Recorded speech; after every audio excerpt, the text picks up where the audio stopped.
رجال کشی کے اندر دیکھ لیجیے لکھا ہوا موجود ہے. لیکن چونکہ کچھ لوگوں نے شیعیت کے لیے لفظ سبائیت استعمال کرنا شروع کر دیا، اس لیے وہ ڈیفنس میں کہتے نہیں سبا تو یہ تو افسانوی شخصیت ہے، سبا کوئی تھا ہی نہیں عبداللہ ابن سبا. نہیں، عبداللہ ابن سبا ایک شخص تھا یہودی، وہ اسلام کا لبادہ اوڑھ کر آ گیا دارالاسلام میں حضرت عثمان رضی اللہ تعالیٰ عنہ کا عہد. اور ایک مغالطہ میں چاہتا ہوں کہ ان دی فرسٹ انسٹنس دفع کر دوں. عام طور پر اتنی غلط طریقے سے تاریخ بیان ہوئی ہے کہ حضرت عثمان کے عہد خلافت کو سمجھتے ہیں پورا کا پورا عہد خلافت غالباً فتنوں ہی کے اندر تھا اور اختلافات ہی تھے اور خانہ جنگ. معاذ اللہ، ایسا نہیں تھا. طویل ترین دور جو ہے دور خلافت حضرت عثمان کا ہے، 12 سال. حضرت ابوبکر کے 2.5 سال، حضرت عمر کے 10 سال، دونوں کو جمع کریں گے تو عثمان کا. اور اس میں 10 سال بالکل اسی شان کے ہیں جو حضرت عمر کے خلافت کے شان ہے، کوئی اختلاف نہیں. اور فتوحات کا دائرہ بڑھتا چلا جا رہا ہے، تھمتا نہ تھا کس چیز سے سیل رواں ہمارا.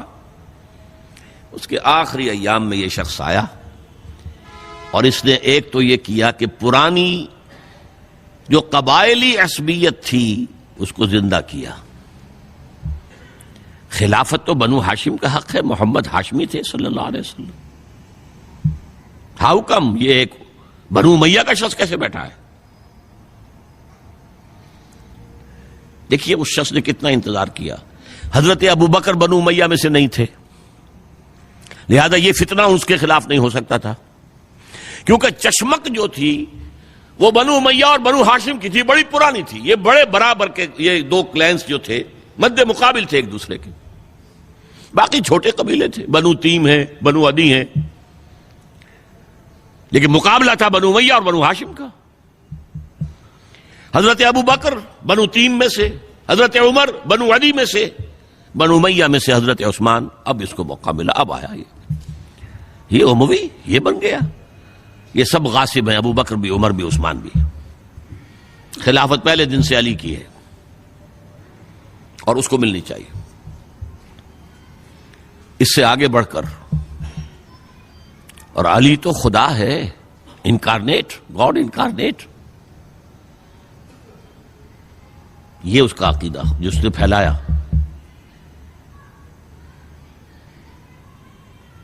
یوں سمجھئے ایک شخص نے حضرت عیسیٰ کے دین کو زیرو کر دیا تھا.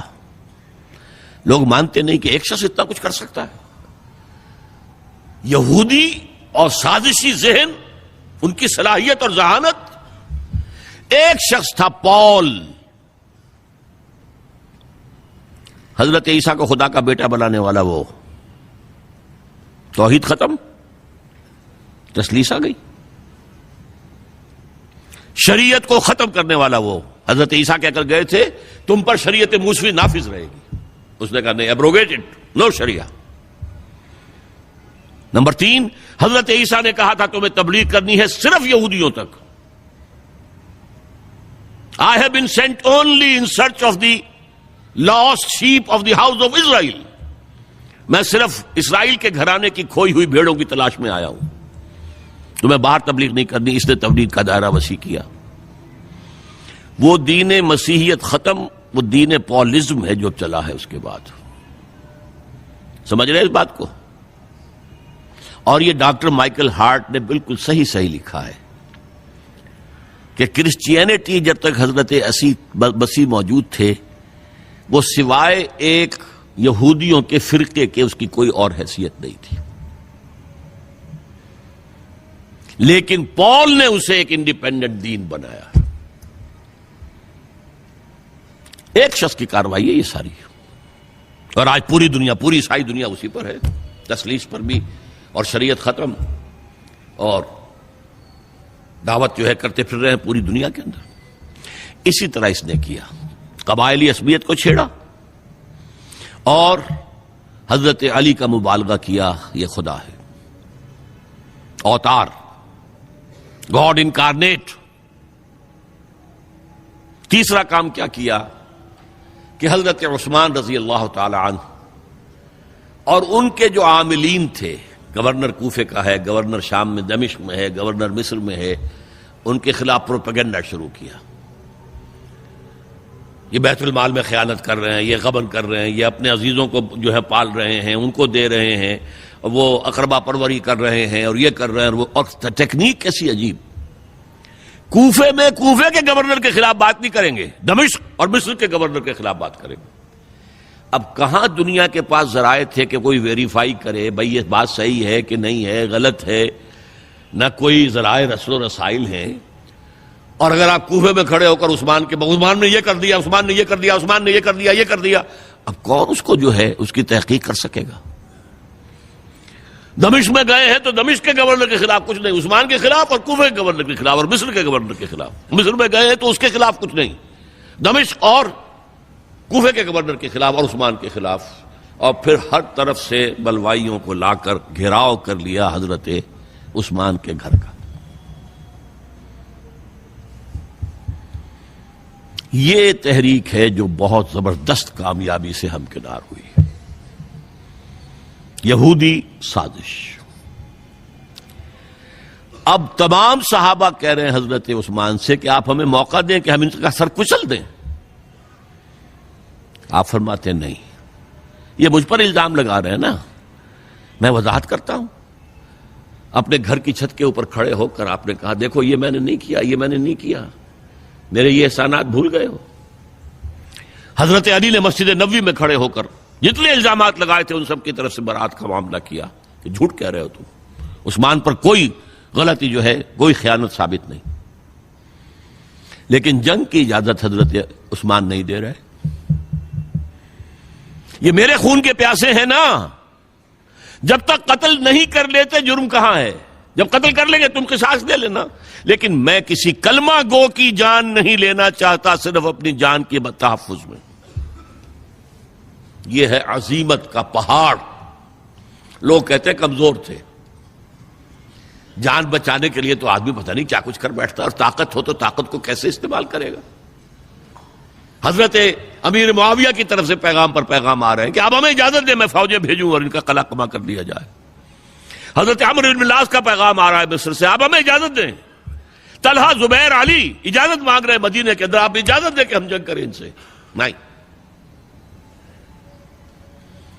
آخر کار حضرت علی نے دونوں بیٹوں کو، حضرات حسنین، حضرت حسن، حضرت حسین، دروازے پر کھڑا کر دیا۔ پہرے دار حضرت عثمان کے، حضرت حسن، حضرت حسین، کہ کوئی گھر میں داخل نہ ہونے پائے۔ پچھواڑے سے آئے ہیں اور شہید کیا ہے۔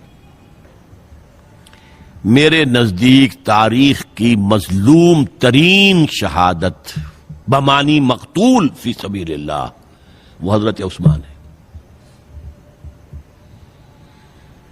بلکہ میں جرات کر رہا ہوں ذرا، آپ کو معلوم ہے علامہ اقبال سے مجھے کتنا تعلق قلبی ہے۔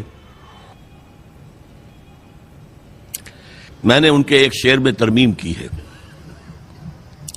میں سمجھتا ہوں انہوں نے صحیح نہیں کہا۔ غریب و سادہ اور رنگی ہے داستان حرم،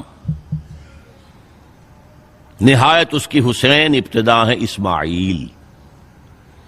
حضرت اسماعیل کو اللہ تعالیٰ کے حکم سے حضرت ابراہیم ذبح کر رہے تھے نا، اور حضرت حسین ذبح کر دیے گئے۔ تو گویا کہ ابتدا جس کی ہوئی تھی حضرت اسماعیل سے، اس کی انتہا حسین پر ہوئی۔ میں کہتا ہوں بالکل غلط۔ ان کو ذبح کر رہا تھا خلیل اللہ، اور ان کو قتل کر رہے یزیدی اور زیادی اور کوفی۔ کوئی تقابل ہے؟ وہ قتل نہیں ہوئے، یہ قتل ہو گئے۔ انہوں نے پیشانی خود رکھ دی۔ یہاں تو حضرت عثمان لڑتے ہوئے، حضرت حسین لڑتے ہوئے شہید ہوئے۔ کون سی چیز مشترک ہے؟ ایک مصرے میں جمع کر دیا ہے، صنعت لفظی تو آپ کہتے ہیں اس کو، لیکن کیا مشترک کیا چیز ہے؟ اور میں نے امید ہے علامہ اقبال سے ملاقات ہوگی اگر آخرت میں، تو وہ میری اس بات کو تسلیم کریں گے۔ میں نے اس شعر کا دوسرا جو مصرع ہے بدلا ہے، نہایت اس کی ہے عثمان، ابتدا حابیل۔ حابیل جنہوں نے کہا تھا بھائی جان آپ مجھے قتل کرنے کے لیے ہاتھ اٹھائیں گے تو میں اپنا ہاتھ نہیں اٹھاؤں گا آپ کو قتل کرنے کے لیے۔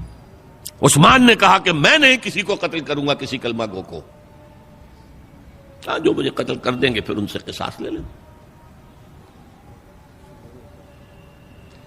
عثمان کے پاس لاکھوں کی فوجیں، اسٹینڈنگ آرمیز، پھر بھی انہوں نے اپنی جان دے دی۔ حضرت حسین بہرحال جتنے بھی افراد تھے بہادری سے، شجاعت سے لڑتے ہوئے شہید ہوئے، اس میں کوئی شک نہیں، لیکن لڑتے ہوئے شہید ہوئے نا، حابیل کی طرح۔ یہ تو نہیں کہا کہ تم مجھے کرتے ہو تو کر دو، میں تو تمہیں قتل نہیں کروں گا، نہیں۔ بہرحال یہ جو تھا فتنہ، اس کو کہا ہے اور اس کو کتاب میں لکھا گیا، باقاعدہ ایک تصنیف ہے، الفتنۃ الکبریٰ، عظیم ترین فتنہ، حضرت عثمان کی شہادت۔ اس وقت عبداللہ ابن سلام رضی اللہ تعالی عنہ، ایک یہودی عالم دین تھے جو اسلام لے آئے تھے، انہوں نے کہا تھا لوگو ڈرو، عثمان کے خون کا نہ بہانا۔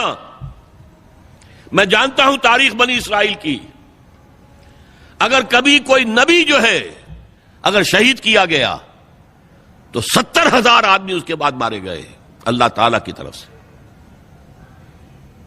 اور نبی کا اگر کوئی خلیفہ قتل کیا گیا تو 35,000 آدمی مارا گیا ہے۔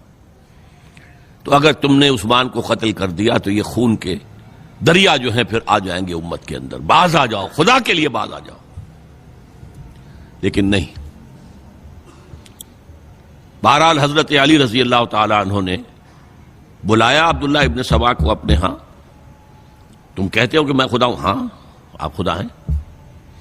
توبہ کرتے ہو کہ نہیں؟ نہیں۔ میں تمہیں زندہ جلا دوں گا، جلا دو۔ تم خدا ہو، ہماری آزمائش کر رہے ہو۔ حضرت علی نے عبداللہ ابن سبا کو 40 ساتھیوں سمیت زندہ جلوایا، اور یہ سارا کچھ معاملہ جو ہے یہ میں نے آپ کو بتایا اہل تشیع کی کتابوں میں موجود ہے۔ بہرحال یہ فتنۃ الکبریٰ ہے، جس کا نتیجہ کیا نکلا ہے آپ اچھی طرح سمجھیے۔ وہ شہادت علی الناس کا جو سیلاب جا رہا تھا، جس کی شان کیا تھی، علامہ اقبال کے الفاظ میں، تھمتا نہ تھا کسی سے سیل رواں ہمارا۔ یہ جو سیل تھا کوئی روکنے والا تھا؟ 2 سپر پاورز تھیں اس وقت، ایران، روم۔ ایران کے چیتڑے ختم ٹوٹ گئے، روم کی 2 ٹانگیں ٹوٹ گئیں، اب کون روکنے والا تھا؟ یہ انٹرنل سیبوٹاج۔ اس کے بعد جو باہمی خانہ جنگی شروع ہوئی ہے، 1 لاکھ مسلمان ایک دوسرے کی تلواروں اور نیزوں سے ختم ہو گئے۔